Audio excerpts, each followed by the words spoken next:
Exam பாயிண்ட்டுக்கு வரவேற்கிறேன். April 6, 1980ல Bharatiya Janata கட்சி தொடங்கப்பட்டது. இது பொலிட்டிக்கல் வீடியோ கிடையாது. எக்ஸாம் பாயிண்ட் ஆஃப் வியூல பிஜேபி கட்சியோட தோற்றம் என்ன, அதுக்கு முந்தைய அமைப்புகள் என்னென்ன இருந்துச்சு அப்படிங்கிறத பார்க்க போறோம். இந்தியாவுல இந்து தேசியம் என்ற கருத்தாக்கம் இந்து மகாசபையின் தொடக்கத்தில் தொடங்குகிறது. 1915ல மதன் மோகன் மாளவியா மற்றும் வி.டி. சாவர்கர் ஆகியோர் இணைந்து இந்த அமைப்பு தொடங்கினாங்க.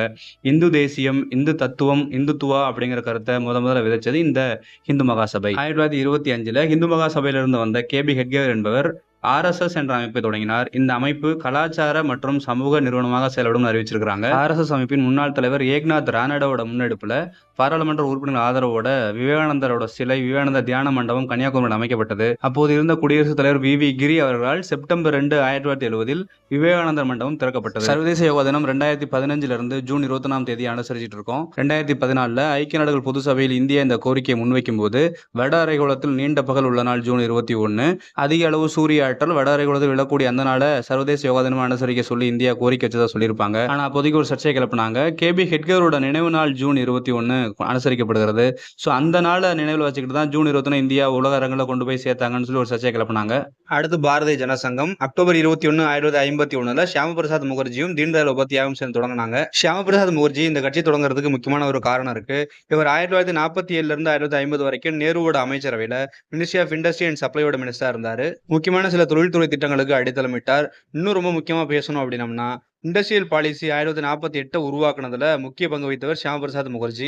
ஏப்ரல் 8, 1950 கையெழுத்தான நேரு லியாகத் ஒப்பந்தம் அல்லது டெல்லி ஒப்பந்தத்தில் இருக்கிற கருத்துக்களோடு முரண்பாடு கொண்டார். அதனால் காங்கிரசிலிருந்து வெளியேறி பாரதிய ஜனசங்கம் என்ற கட்சியை தொடங்கினார். இந்த கட்சியோட கொள்கை one country one culture one nation அப்படிங்கிறது தான். அகண்ட பாரதம், அன்டிவைடர் இந்தியா உருவாக்கணும் அப்படிங்கிற நோக்கத்துல தான் இந்த கட்சியோட செயல்பாடுகள் இருந்துச்சு. தீபம் அல்லது விளக்கு தான் இந்த பாரதிய ஜனசங்கத்தோட சின்னமா இருந்துச்சு. 1977 நெருக்கடி காலத்துக்கு அப்புறம் ஜனதா கட்சி கூட்டணியோட இந்த கட்சி சேர்ந்தது. மொராஜி தேசாய் தலைமையில் அமைந்த அந்த அமைச்சரவையில வெளியுறவுத்துறை அமைச்சராக வாஜ்பாய் இருந்தார். அப்போது ஐக்கிய நாடுகள் பொது சபையில ஹிந்தியில் உரையாற்றினார் Atal Bihari Vajpayee.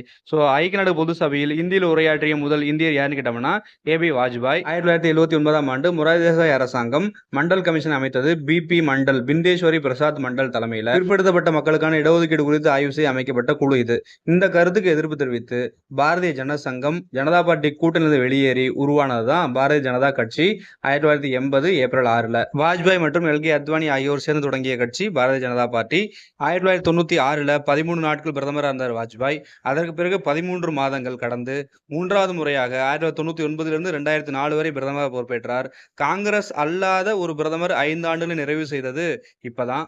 First non Congress prime மினிஸ்டர்னா மொராஜி தேசாய்.